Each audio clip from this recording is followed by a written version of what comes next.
நடவது எந்தனை நாடி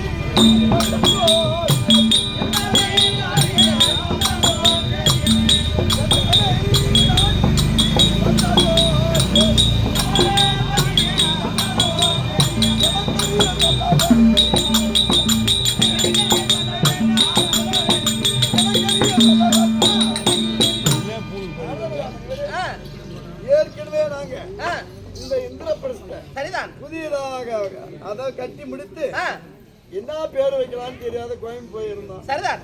அதாவது நீங்க வந்தீங்க. ஆமா. ஏங்க அப்பா இந்த மாட மாளிகை கோடை கோபுரம் பார்க்கும்போது பார்க்கின்ற போது இந்திரபிரஸ்த அதாவது தேவலோக மாதிரியா இருக்குது. ஆமா. இதுக்கு இந்திரபிரஸ்தம்னு பேர் சுட்டலாம். சரிதான். அப்படின்னு நீங்க சொன்னீங்க. மெய்தான். நீங்க சொன்ன பிரகாரம் இந்திரபிரஸ்தம்னு பேர் சூட்டி சந்தோஷமா வாழ்ந்து வருகிறோம். இப்ப ரெண்டாவது எங்களை தேடி எங்களை நாடி இந்திரபிரஸ்தம் வந்திருக்கிறீங்களா? என்ன காரணம்? என்ன காரணம்? தர்மநந்தனா, நான் இன்றைய தினத்துல சொர்க்கலோகத்தில் இருந்தேன். சொர்க்கலோகம்னா இது பூலோகம். பூலோகம், புவர்லோகம், சாலோகம், சத்தியலோகம், சிபிலோகம், தேவ இந்திரலோகம், மேலே சொர்க்கலோகம். சொர்க்கலோகத்தில் இருந்து நான் ஒரு இடத்துல எப்பயும் தங்கறதுல நான் மறுபடியும் கீழே பாதாள உலகம் போக வேண்டாம் அப்படின்னு சொர்க்கலோகத்தில் கீழே இறங்கி வருகின்ற போது நேராக சமணாபுரி வழியாக வந்தேன். யமலோகம் அதாவது தென் திசை ஆளும்படியான யமதர்மனுடைய வாழக்கூடிய சமணாபுரி வழியாக நான் வந்து கொண்டிருந்தேன். வந்து கொண்டிருக்கின்ற போது உன் தந்தையாக இருக்கும்படியானே பாண்டு மகாராஜர் இறந்தும் சொர்க்கம் சேரவில்லை. அவர் என்ன சொல்றாரு?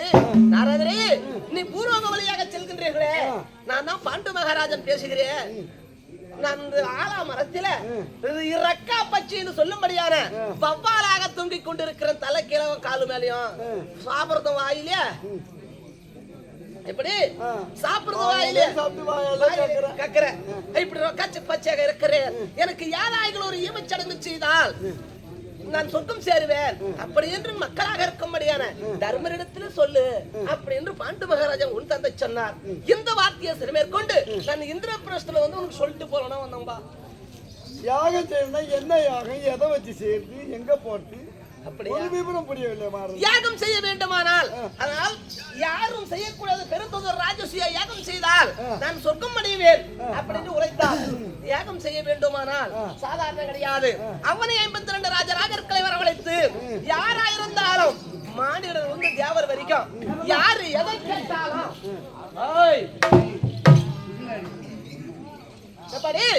யாரு எதை கேட்டாலும் இல்லை என்று சொல்லக்கூடாது. அதற்காகவே அவனை தேசத்துக்கு சென்று திரவியம் பெற்று வந்து இல்லை என்று அதை எல்லாருக்கும் கொடுக்கணும். அந்த ஏகம் பூர்த்தி ஆகிவிடும். முதலாகவே என்ன செய்யணும் தெரியுமா? முதல் பூஜை செய்வதற்காகவே ராஜசூயாக நடக்க வேண்டுமானால் முதல் பூஜை செய்ய வேண்டுமானால் நேரா பாதாள உலகம் சென்று சீரா தீர்த்தமும் அமிர்த கலசமும் இருக்கிறது. அமிர்த கலசம் சீரா தீர்த்தம் இதை கொண்டு வந்து முதல் பூஜை செய்தியானா செய்யக்கூடிய ராஜசூய ஏகமாகப்பட்டது எளிதாக முடிந்துவிடும். எந்த தடையும் இல்லாத எளிதாக முடியும். அதனால பாதாள உலகம் சென்று அமிர்த கலசமும் சீரா தீர்த்தமும் அது மட்டும் கிடையாது. அந்த பாதாள உலகத்தை ஆண்டு வரும்படியான பாதாள அரக்கனிடத்துல ஒரு மந்திரவாளாகப்பட்டது இருக்கிறது. மணிமந்திரவாள் அந்த வாளையும் பெற்று வந்தால் இந்த ஏகத்துக்கு ஏதொன்றும் தடையுமே வராது.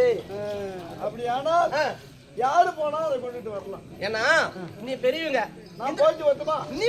நீங்க போக வேண்டாம், போய் வரலாம். வரவழில யாரானா தர்மா எனக்கு இதை கொடுன்னு கேட்டா கொடுத்துட்டு வந்துருவேன். தம்பி நகுல சகாதேவரா இருக்கிறார்களா, அவங்க சின்ன பசங்க, அவங்க வேண்டாம். ஆனால் உன் தம்பி மாற இருக்கும்படியான பீமன் அர்ஜுனன் 2 பேரு பீமன் அனுப்பலாமா? பீமன் அனுப்ப மறுட்டு போய் எங்க அடிச்சு கொடுத்தா பாக்குவான், இல்லன்னா அடிச்சு எங்க போட்டு வந்துருவான். சண்டையில சண்டைக்கும் அவன் தின்றதுக்கு தான் ஆகி. அப்ப என்